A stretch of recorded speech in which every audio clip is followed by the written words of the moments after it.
So my name's Cristina Gangemi and I'm a disability advisor, and I live in Rome most of the time. I also work for the Livability Charity and for Bishops of England and Wales.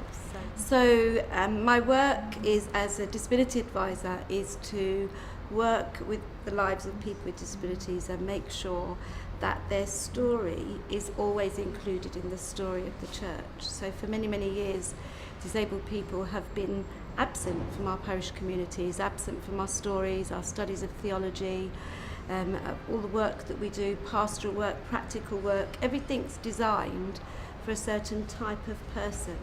And my job and my passion and the joy of my life is my vocation to ensure that their story is always considered to be part of who we are.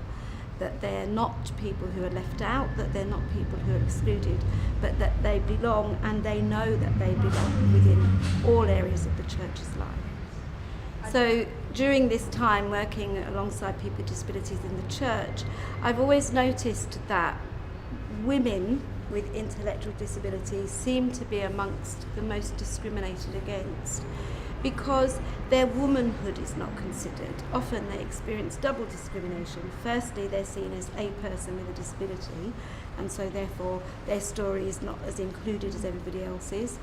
But then they're not seen for the woman that they are. So many people I share with, when I ask them about what they want from life or what they want from faith and what they want from their own faith, they speak very powerfully as God as friend and guide, of Christ as their the very essence of who they are, part of their life.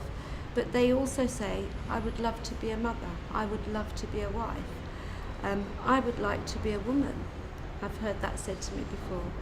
So in all of the study that we do, looking at the rights of women and all that a woman brings to the church, their own story is less attended to, and I often find that they're either thought of as being theologically incompetent and so they have nothing to say, or just practically not able to engage with all that the church provides.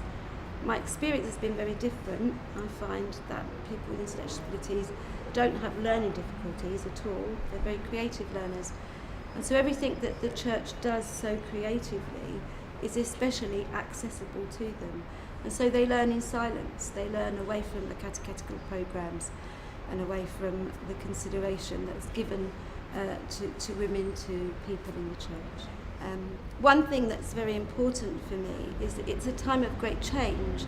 So having been here at this wonderful symposium, Catholic Women Speak, in Rome, and having listened to so many powerful stories from women, it's filled me with great hope. It's a time of great change where the woman's voice is beginning to be heard and beginning to change and shape the way we are as church.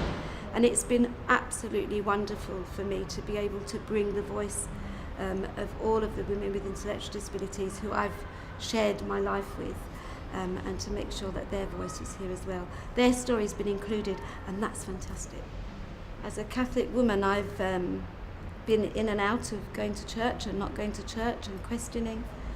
What sustains me has been, I'm a practical theologian. So I've been able to practice, that's where my life and ministry began, but then having the opportunity to reflect through scripture and through Catholic teaching on the life of disabled people. And the thing that sustains me the most is my love of Christ and the call, and being able to respond to that call, and all of the wonderful people that have enabled my ministry along the way.